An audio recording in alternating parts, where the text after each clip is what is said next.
Monsieur Sammar, est-ce que vous pouvez me donner un petit résumé concernant le programme de Rabat Aménagement, surtout pour les sites historiques et les monuments de Rabat, de la capitale?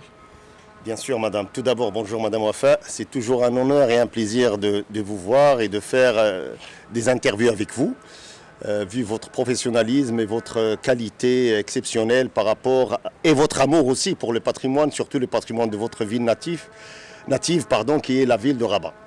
Alors, pour le programme de Rabat Aménagement, Rabat Région Aménagement, c'est un programme maintenant qui a 7 ans. C'est un septennat aujourd'hui. Ça veut dire qu'il a commencé en 2014 et aujourd'hui on est déjà 2021. Donc, alhamdoulilah, depuis que la convention qui a été signée devant Sa Majesté le Roi, Mohamed VI, que Dieu le glorifie, il a été signé pour justement la restauration et la réhabilitation d'une grande partie du patrimoine de la ville de Rabat. Et la restauration et la mise en valeur et la mise en lumière aussi de ce beau patrimoine. À leur tête, le site de Challa, qui est le premier berceau bien sûr de la ville de l'estuaire de Bourgrag avec ses 2 rives, Rabat-Salé. Et on a restauré, on a réhabilité les murailles comme première tranche en 2015-2016. Et après, maintenant, il y a un grand programme de restauration et de réhabilitation. C'est toujours en cours, c'est bientôt fini, Inch'Allah, dans quelques semaines, de tous les monuments et les vestiges islamiques et une partie aussi des vestiges antiques qui ont été restaurés, réhabilités, consolidés dans les règles de l'art. Je dis bien dans les règles de l'art, avec une commission de professionnels et de bureaux d'études, de laboratoires, d'archéologues, d'historiens, d'architectes du patrimoine et d'une entreprise qualifiée dans la restauration qui justement fait jusqu'à présent un travail exceptionnel par rapport au site de Challa. Inch'Allah, dans quelques semaines, on va le réouvrir au public et les gens vont découvrir cet excellent travail qui est en train d'être réalisé aujourd'hui. Il y a aussi le site des Oudaya où on se trouve, qui est le 2e site après le site de Challa par rapport à l'importance historique et patrimoniale, qui est aussi le berceau islamique de la ville de l'estuaire de Bourgrag, depuis l'époque almoravide jusqu'à aujourd'hui. Donc c'était toujours la Kasbah et le siège du fief du pouvoir. Almoravide, Almohad, Mérinide, Saadien à l'époque des Moriscos et aussi Alaouite jusqu'à la fondation de l'actuelle Kasbah royale qui est la Kasbah de Touarga au XVIIIe siècle. Mais le site des Oudaya a connu aussi une grande partie de restauration et de réhabilitation déjà avec l'agence de Bourgrag en 2007-2008. Il a connu une restauration et réhabilitation de toutes les murailles des 4 façades des Oudaya. Et aussi aujourd'hui, le Rabat Région Aménagement justement est en train de refaire aussi une opération de restauration comme on le voit ici et de réhabilitation et de mise en valeur de toutes les murailles de la Kasbah des Oudaya, intra et extramuros, et aussi la muraille intérieure, Inch'Allah, qui va être aussi intégrée dans ce excellent travail qui est en train d'être réalisé. On va aussi restaurer la façade intérieure de la grande porte des Oudaya, qui est un tableau exceptionnel par rapport.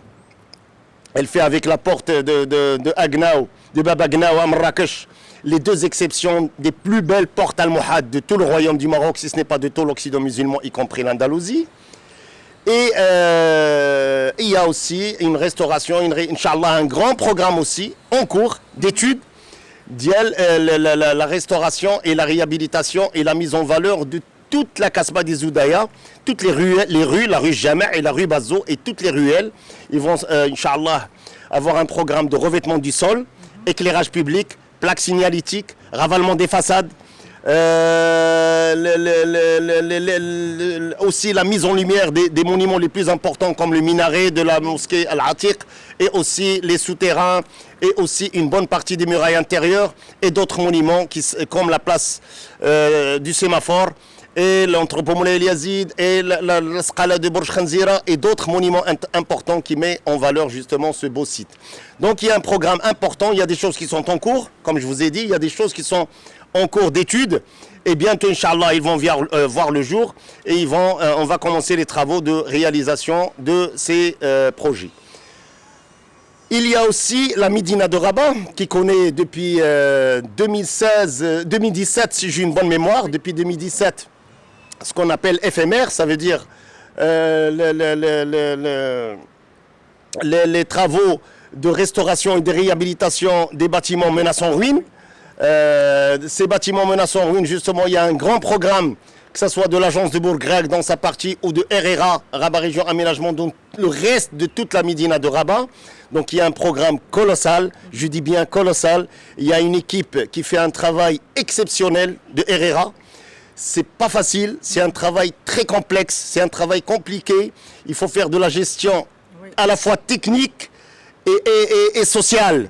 Et c'est un travail très très dur, mais alhamdoulilah, jusqu'à présent, grâce à la contribution de plusieurs parties, y compris l'autorité locale, alhamdoulilah, et la société civile aussi, et d'autres intervenants qui facilitent un peu la tâche de ce travail, qui est un travail exceptionnel par rapport à ce qu'on appelle le HMR, ça veut dire habitat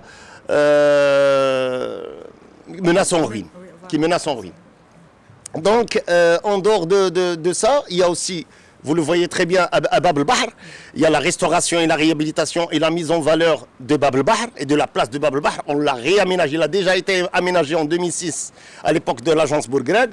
Et maintenant, elle est en train d'être réaménagée une deuxième fois, d'une façon plus belle et d'une façon plus harmonieuse. Et il va donner plus de la valeur à l'arrière-plan de Bab el-Bahr et de la muraille de Bab el-Bahr, qui justement, on a fait sous forme d'amphithéâtre romain, qui va donner plus de la valeur, Inch'Allah, pour des festivals et pour des activités, surtout pour les jeunes, Inch'Allah, qui vont Inch'Allah, faire des activités dans cet espace historique de grande valeur. Il y a aussi la construction, ça c'est un projet qui me tient beaucoup à cœur, qui est la construction de la muraille de la façade fluviale de la Médina de Rabat. C'est une muraille que j'ai découvert moi-même quand j'ai réalisé ma deuxième thèse ici au Maroc. Et j'ai en parlé à plusieurs reprises. Je voulais la réaliser déjà quand j'étais directeur à l'agence Bourg-Grec du patrimoine. Mais malheureusement, ça n'a pas été le cas. Aujourd'hui, alhamdoulilah, je suis à RRA.